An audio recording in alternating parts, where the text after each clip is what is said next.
Hello everyone and welcome back guys to a brand new video where today we're here for week 4 of the LCR IndyCar series. We're back today at yet another historic IndyCar circuit. We head to Watkins, Glen. Yes, a quite fun circuit, I'll be honest, on Forza Motorsport 7. It does really depend on the car that you were driving in though. But for this week though, we'd made a few setup tweaks, everything like that. Felt like we were starting to hit a bit of a sweet spot with this setup, especially towards the top end speed as well. And obviously Watkins Glen, quite a high speed orientated circuit, you know, very sort of high downforce, high speed most of the track.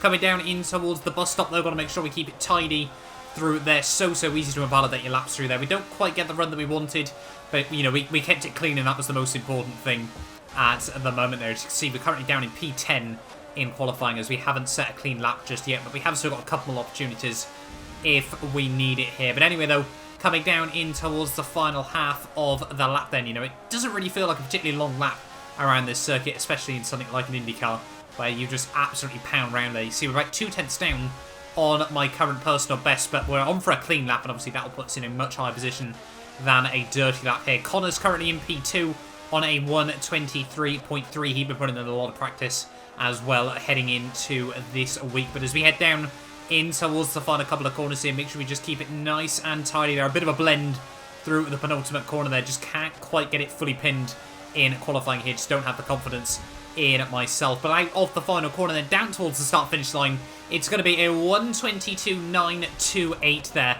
And that is going to be good enough for pole position when qualifying was all said and done. You can see I'm currently trying to spam between the leaderboard and the time trial, the records page, everything like that, just because it updates qualifying positions as well. You can see Connor, though, has done enough to hold on to P2. Jork in P3, just behind him there, and I think Dralix in 4th there. So the Aston Martin Chungus 1-2 front row lockout, whatever you want to call it, lives on for yet another week there, and I think a lot of us not very happy with our qualifying times. You know, we were all sort of a good few tenths off our PBs, so I'm sure, you know, Jork, Dralix, Connor behind us are all going to be very quick as we get ready for this race then. But coming down in towards the final couple of corners then of the formation lap, it is an 80-mile-an-hour rolling start around here. You can see we're going much slower than that at the moment as we head down in towards the final couple of corners here, all the way down to about 50 miles an hour as we come through the final corner there. Got to make sure we're nice and ready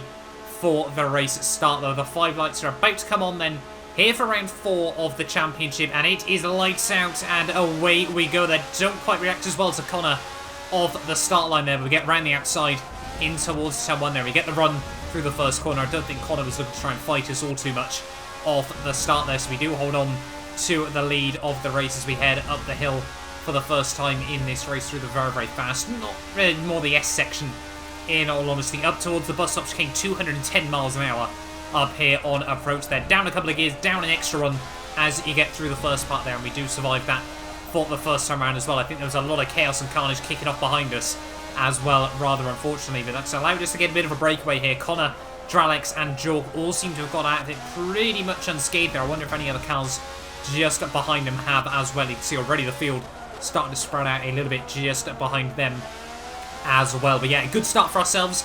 We really needed a race like round 1 of the championship back at Kota, where we get into the lead and then we really just try and pound around and build up a bit of a margin here. We tried it last week at Laguna Seca. Unfortunately, the tyre wear was just a bit too much towards the end of that race there, which really did screw us at the end of the day. But heading though into Watkins Glen, hopefully tyre wear should be a little bit easier on the car this time around. You know, a couple of a few less laps there and a lot less of low speed corners as well as we come towards the end of lap 1 that we'd already built up a good 400-foot margin over our teammate Connor just behind us. You can see over these next couple of laps we really just push like crazy to try and up that gap as much as possible here. End of lap 2, you can see we're already going to go quicker than our qualifying time there, our 1:22.8. Quite happy with that one there as we head back down into turn 1 there. And like I said, over these next few laps we would really just try and pound around and build up a bit of margin of safety. There are another 1:22 at the end of lap 3 there. So really quite happy with how the pace was looking at the moment there. But unfortunately for us, Jork now had moved himself up into P2, our main title rival at the moment. But as you can see, heading on though all the way to lap 10, Jork had actually dived into the pits 1 lap early here. So he was going to try and go for a bit of an alternate strategy go for a potentially a bit of an undercut and see if he can get himself out into some clear air for the second half of this race. But, you know, we weren't so sure the tyres would be able to hold on to try and do 10 full racing laps at the end of the day. So we're going to try and go for 9 racing laps and the warm-up in this first stint, and then obviously just 9 racing laps at the second half of this race here as we head down into the pit lane there. Going to get a very, very early pit box. That might work out for us. It might completely screw us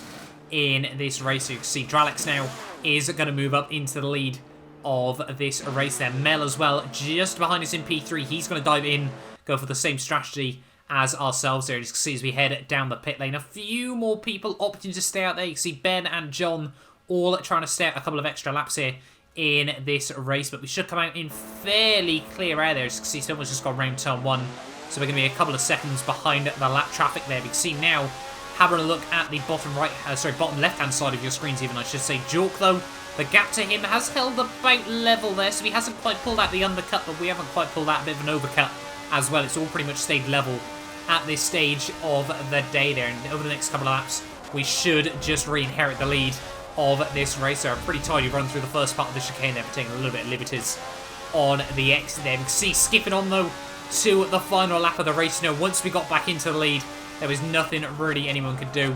You know, we built up a margin, we played it safe throughout the second half of this race. Had a bit of lap traffic to try and navigate as well there. We can see Jork though would move himself into P2 once again.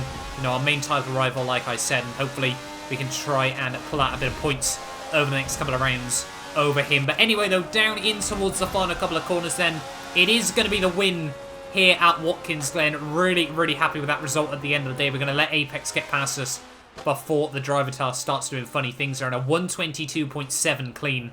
Really, really happy with that. That's going to give us a couple of bonus points as well for the fastest lap. But there we are then, guys, the end of round 4 of the LCR IndyCar Season 2.